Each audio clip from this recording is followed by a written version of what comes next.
Hello everyone, my name's Ashley. I'm a tutor on Foundations to Psychology, and this video is going to help you learn how to search for and use a ebook on the library's online catalogue.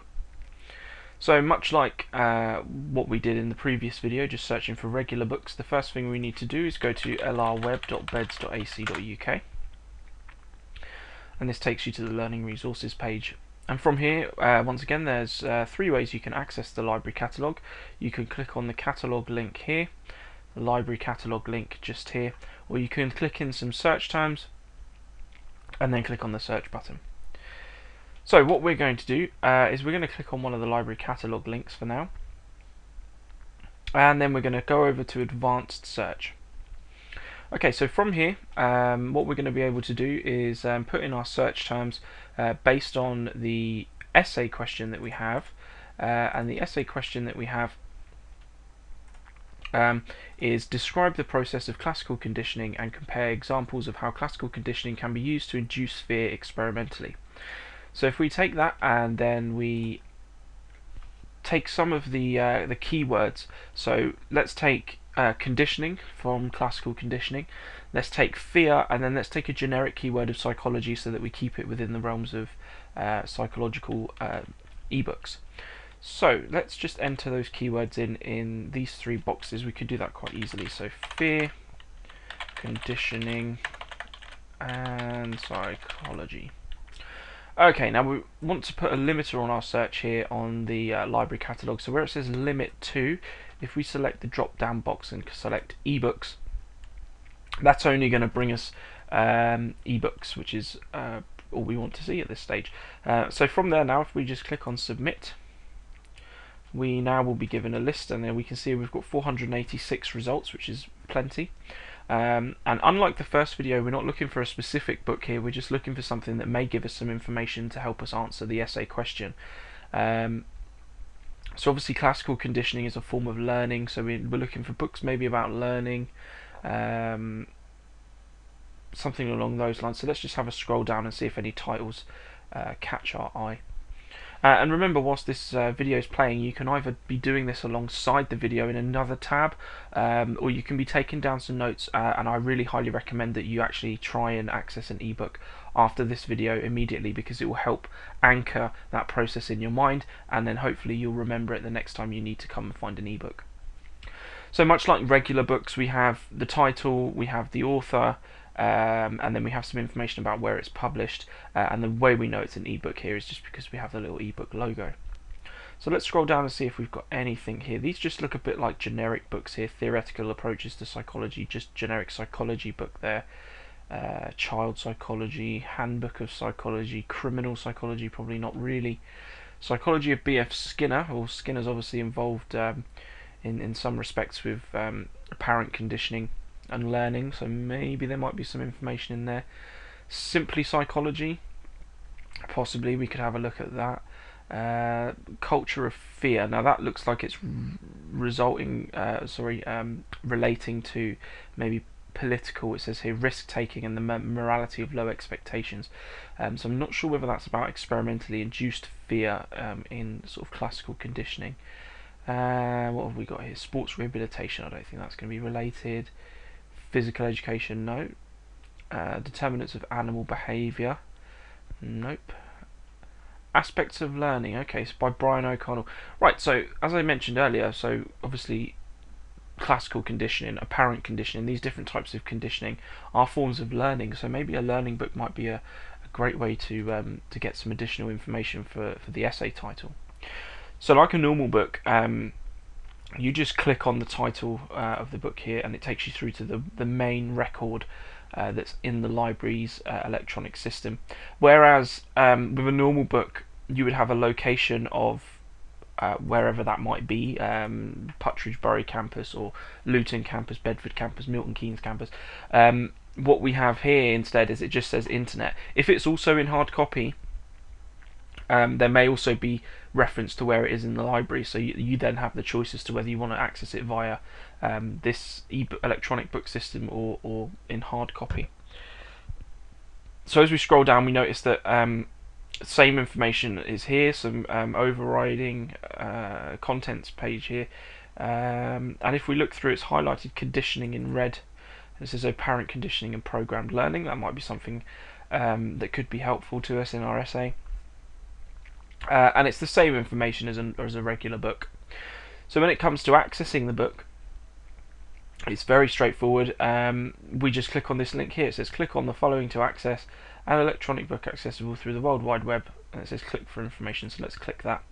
And what that'll do is that'll open up a new tab, as you can see it's doing now. And if you're outside of the university, this is the screen you'll be brought to. If you're inside the university, you'll hopefully just be taken straight through, but this is what you see if you're outside of the university. So I'm at home right now recording these videos for you, and it's asking me for my username and password, so I'll just put in a username and a password, and I will log in. Okay, now what it does is it takes you to the publisher's website. So this is Dawson Era, which publish many books, not just on psychology but on many different subjects, and the university uses them to purchase quite a lot of ebooks. So it's something that you might get used to seeing over your 3 years. So what they provide you with is, again, the title, the author, how many pages, the publisher, the similar kind of information to what's in the library catalogue, but always remember that that's still in the tab along the top here. We can quickly switch back if we need to get this information. We haven't lost it when it comes to forming a reference if we choose to use this book. It gives you a bit of a description, similar to what you would find on the back of a book typically. And what we want to do now is we want to gain access to it. Okay, so find in my library we don't want to do, because we know, as far as we can see, it's not in hard form in our library. So we come over here to these two buttons on the right hand side, just underneath the description, and what we see here is two options. We can either download the ebook or we can read online, and I'm going to show you both methods very quickly. They're very straightforward, and I'll explain the pros and the cons of both of them. So let's start off with reading online. So if we click through on that, it opens it up in the same screen. That's not a problem, we can pop back to that later. And then what we see here is it usually brings you to some kind of inner title page, so you're not taken to the front page, although we can get back to it if we wish. So there's the front page. It often doesn't bring you to that. So what we can see here is we can see down the side, we can see our contents, we can do a search, and we can write some notes. Bearing in mind that these may not be saved if you don't have an account, and it's probably best not to use that facility. It's probably best to use paper notes. Okay, so pros and cons of this system are it relies on having the internet. Okay, so if your internet is dropping out, or if you're on a laptop with an unreliable internet connection, this probably isn't a really good option, because as you're flicking through the pages, if your internet goes, then you've essentially lost access to the book, and then you may then have to log back in again through the university's website and find the book again in the library to gain access to it. So that is one downside. If your internet is temperamental, you want to really download the PDF copy. So obviously positive things about ebooks are you don't have to remember to return them. You don't have to worry about damaging them because they're on your computer. Whereas if you've got a hard copy book, if you, I don't know, drop your bag in a puddle and it gets wet, or a drink leaks in your bag and you damage it, that's obviously going to be not too favourable. In addition, with an ebook, you don't have to worry about availability. It's always available because it's online. It doesn't matter who else is looking at this book. There could be 3,000 people looking at this book at the same time, whereas in the library it might say it's available and then you might go in, but in between that time where you've seen that it's available and you've gone in, it might have been borrowed by somebody else and then you've made that journey for nothing. Okay, it's quite rare that that happens, but it's still one of the frustrations of using real books over ebooks. So with ebooks, depending on the publisher, sometimes they allow you to print out certain pages, or they allow you to print out a certain number of pages, but generally speaking, the best thing to do is to make notes by hand. We can just go ahead and try and print this right now. So it will only print this one page at a time by the look of it, and sometimes it can limit you to only printing it in certain formats and in certain ways and things like that. So that's important to remember. But obviously, if you're borrowing a book from the library, you can't draw and highlight all over it anyway, so it's really much in the same thing. Another benefit with ebooks is, I think I might have just mentioned this actually, is the fact that because it's online, everyone can have a look at it at the same time. You don't have to worry about whether it's available or not. But out of the two methods, my personal method is the downloading method, and I'll explain why in a second. This, whilst it is good, it's you can't just scroll through the book very, very quickly. You have to click page by page, and I mean, I've got a pretty fast internet connection here. I have a 100 megabyte internet connection, and even it's not slow, but it's not instant. And nowadays everyone wants everything instantly. So if I click on index, let's see how long that takes to load. Not too long. But even so, I can't just scroll down and look easily through the index. I'm having to click through page by page. I mean, it's good, but it's not. I don't think it's great. So the other option, which may or may not be favourable to you, I suppose it's each to their own, is to download the entire book as a PDF. Now there is a caveat with that. It's not a normal PDF file. It's a locked PDF file. So what that means is that, much like a book, you only have it for a certain amount of time, and you don't have to return it physically or click anything or anything like that. But what happens is it expires. So after a certain number of days, the download expires, and even if you try and open the PDF, you won't be able to. So if we go back to our main page that we were brought into onto the publisher's website, and we click on that other link, download, it brings up this little screen here. Obviously you need to make sure you've got Adobe Reader. Keep that as up to date as possible, because that will obviously make sure that it's always compatible. And then you have choose length of loan. Now I don't actually know why they do this. There might be a reason for it. But what this does is this determines how long the PDF file will be active on your computer before it will expire, and you can select up to 7 days. My logic would dictate that you probably would just want to select 7 days every time, unless you're doing your essay at the last minute, which I don't recommend. Then you might only need it for a day. So if we select 7 days and then we click download,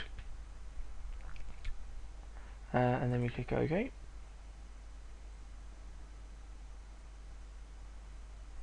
it should begin the download. If it doesn't, you can always try it again. Your download will be available. Oh, there, it was just popped up on the other screen. Hold on, let me close that, and I will bring this across. So the PDF file is given a long string of numbers. I presume that's part of the tracking. I think you can rename that if you want to rename it something a bit more helpful. So I'll go ahead and save that now. Okay, and then I'm going to open it up and show you what it looks like. Okay, so when you open up your PDF file, this is the first thing you're going to see. And basically what this is asking you is, are we able to send some anonymous data to the publisher? And it's best to select OK, because this can, if you don't select OK and don't allow it, it can conflict with the system that gives you those 7 days, and it might lock it down instantly. So it's always best to just select OK. They're not spying on you in any particular way. Right, okay, and then this is. Let me just open this up. Here we go. Now, what I prefer about this version of having an ebook is that the whole book's there, and look how quickly I can just scroll with the roller in the middle of the mouse. I can just scroll through really, really quickly. You will notice that it will say blah blah blah .pdf brackets secured, and that's what I mentioned earlier about the limited time that you have with the book. Also, if you were to go to file and print, you might notice that the print is blocked out, and the reason for that is because they don't want you to be able to print the whole book, because they're going to be losing money if they do that. So you can't really print pages of it.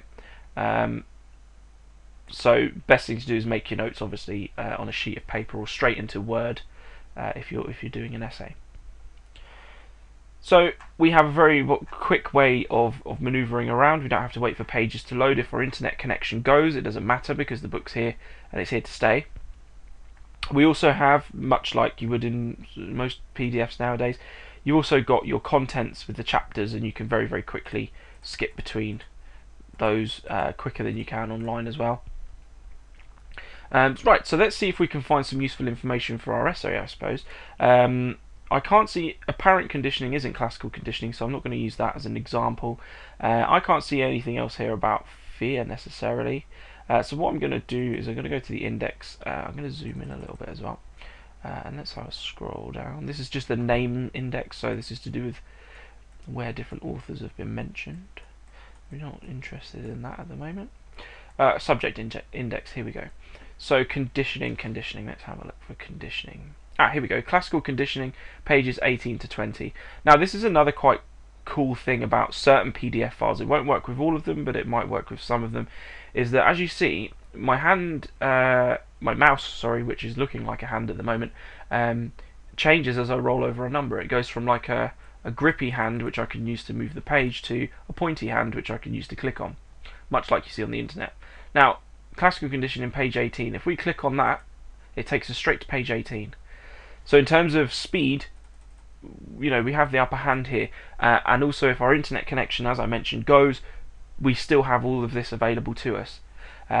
So my personal preference is to download the PDF, but there is no right or wrong way. You use whichever one you're more comfortable with.